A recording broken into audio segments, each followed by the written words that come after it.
জুবিনৰ মাতৃ স্বৰ্গীয়া এলি বৰঠাকুৰ এগৰাকী দক্ষ নৃত্যশিল্পী। লগতে তেওঁ আছিল এগৰাকী অভিনেত্ৰী আৰু সুগায়িকা। তথাপিও তেওঁ নিজৰ প্ৰতিভাক পেছা হিচাপে লোৱা নাছিল। ইয়াৰ পৰিৱৰ্তে তেওঁ কণমানি জুবিনক ঘৰতেই সকলো কলা শিকোৱাৰ সিদ্ধান্ত লৈছিল। জুবিনে জীৱনৰ প্ৰথম গুৰু বুলি নিজৰ মাতৃকেই বিবেচনা কৰে। জুবিনৰ ভগ্নী দুগৰাকী, জংকী বৰঠাকুৰ আৰু পাল্মী বৰঠাকুৰ। জংকী এগৰাকী গায়িকা আৰু অভিনেত্ৰী আছিল।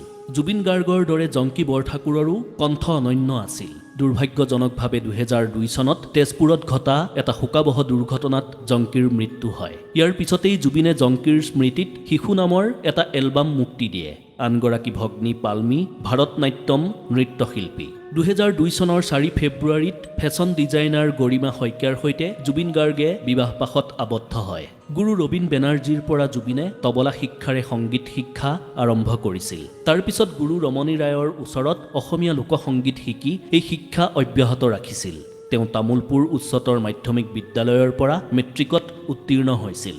পিছত তেওঁলোকৰ পৰিয়ালে গুৱাহাটীলৈ স্থায়ীভাৱে থাকিবলৈ গুচি অহাৰ কাৰণে জুবিনেও যোৰহাটৰ জগন্নাথ বৰুৱা মহাবিদ্যালয়ৰ পৰা বি বৰুৱা কলেজলৈ বিদ্যায়তনিক ঠিকনা সলনি কৰিবলগীয়া হৈছিল, য'ত তেওঁ বিজ্ঞানৰ স্নাতক ডিগ্ৰীৰ শিক্ষা গ্ৰহণ কৰিছিল। কিন্তু সংগীতৰ ক্ষেত্ৰখনৰ লগত সম্পূৰ্ণৰূপে নিজকে নিয়োজিত কৰিব লগা হোৱাত তেওঁ কলেজীয়া শিক্ষা সমাপ্ত কৰিব নোৱাৰিলে। তেওঁ স্নাতক শিক্ষা আধৰুৱা হৈ থাকি গ'ল। কিন্তু শিক্ষা আধৰুৱা হ'লেও জুবিনে প্ৰায় সকলো ভাষাতেই স্পষ্ট আৰু শুদ্ধকৈ কথা ক'ব পাৰিছিল। সকলো ভাষাতে সুস্পষ্টভাৱে গীত পৰিৱেশন কৰিছিল।